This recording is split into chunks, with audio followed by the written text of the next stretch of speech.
જ્યારે કોઈ નાનકડા ગામમાં પૈસાની લેવડ-દેવડ અને પરિવારની આબરૂનો સવાલ સામસામે આવે ત્યારે શું થઈ શકે?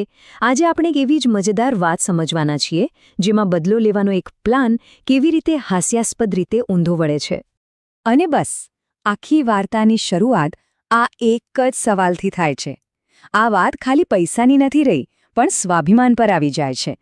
અને અહીંથી જ એક નાનકડો ઝઘડો અંગત દુશ્મનીનું રૂપ લઈ લે છે. એક સાધારણ બોલાચાલી અને એક થપ્પડ, બસ આટલી જ વાત હતી.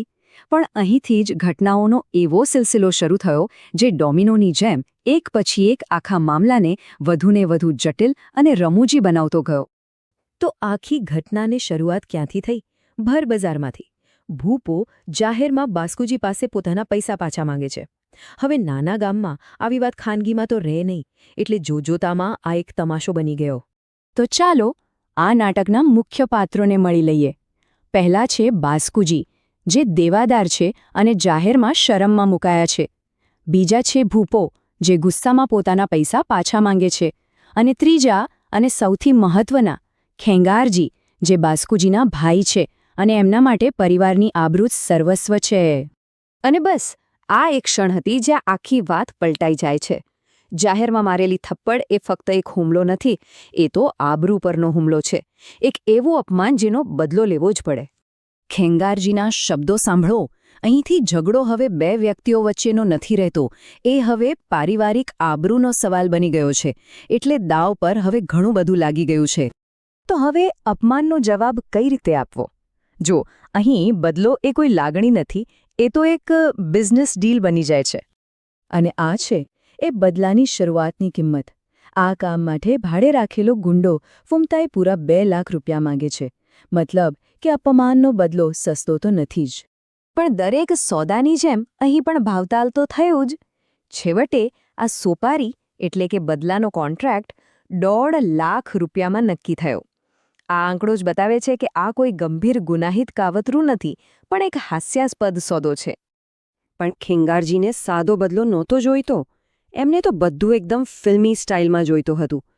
એમની 3 ચોક્કસ શરતો હતી. પહેલું, અપહરણ કરવાનું.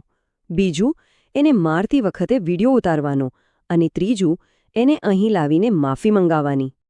હવે આટલો મોટો પ્લાન એકલા હાથે તો થાય નહીં, બરાબર? એટલે ફૂમતાઈને એક પાર્ટનરની જરૂર પડી. અને અહીંથી જ વાર્તામાં જૂઠાણું અને દગાબાજીની એન્ટ્રી થાય છે.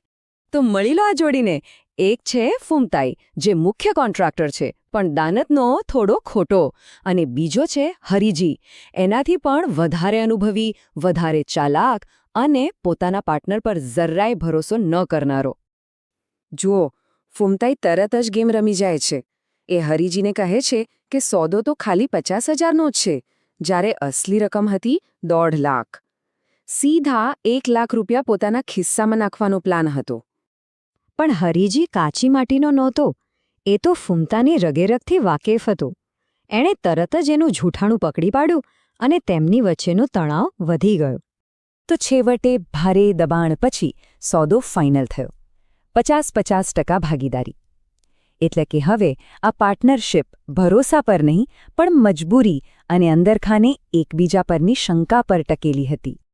ચાલો હવે પ્લાનનો અમલ કરવાનો સમય આવી ગયો છે. અપહરણ. પણ એક નાનકડી સમસ્યા હતી. એમનું જે ટાર્ગેટ હતો ભૂપો, એ કોઈ સહેલો શિકાર ન હતો. ગુંડાઓને લાગ્યું કે કોઈ ડરેલો શિકાર મળશે. પણ ના, ભૂપો તો ખેતરમાં એકદમ શાંતિથી ઊભો હતો અને ઉપરથી પોતાના જ અપહરણકર્તાઓને પડકારી રહ્યો હતો. ભૂપાના શબ્દો જ બધું જ કહી દે છે. એનો આત્મવિશ્વાસ અને એને ધમકાવનારાઓ માટેનો તિરસ્કાર એકદમ સ્પષ્ટ છે. શરૂઆતથી જ એણે ડરવાનો ઇનકાર કરી દીધો. ભલે ભૂપો ગમે તેટલો બહાદુર હોય, પણ બંદૂક સામે શું ચાલે? આખરે જોર જબરદસ્તીથી એને પકડીને ગાડીમાં બેસાડી જ દેવામાં આવ્યો. અને હવે શરૂ થાય છે આખી વાર્તાનો સૌથી મજેદાર હિસ્સો, જ્યાં ગાડીની પાછલી સીટ પર બેઠેલો શિકાર જજ શિકારી બની જાય છે.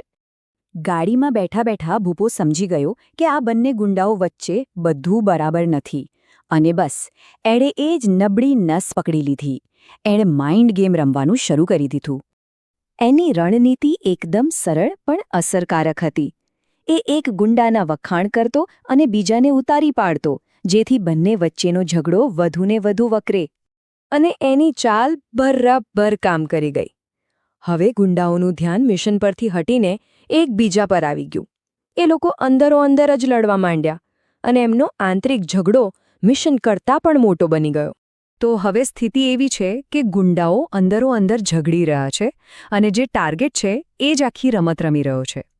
તો સવાલ એ છે કે બદલાનો આ પ્લાન કોની જીત સાથે પૂરો થશે, કે પછી બધું સંપૂર્ણ અંધાધૂંધીમાં ફેરવાઈ જશે?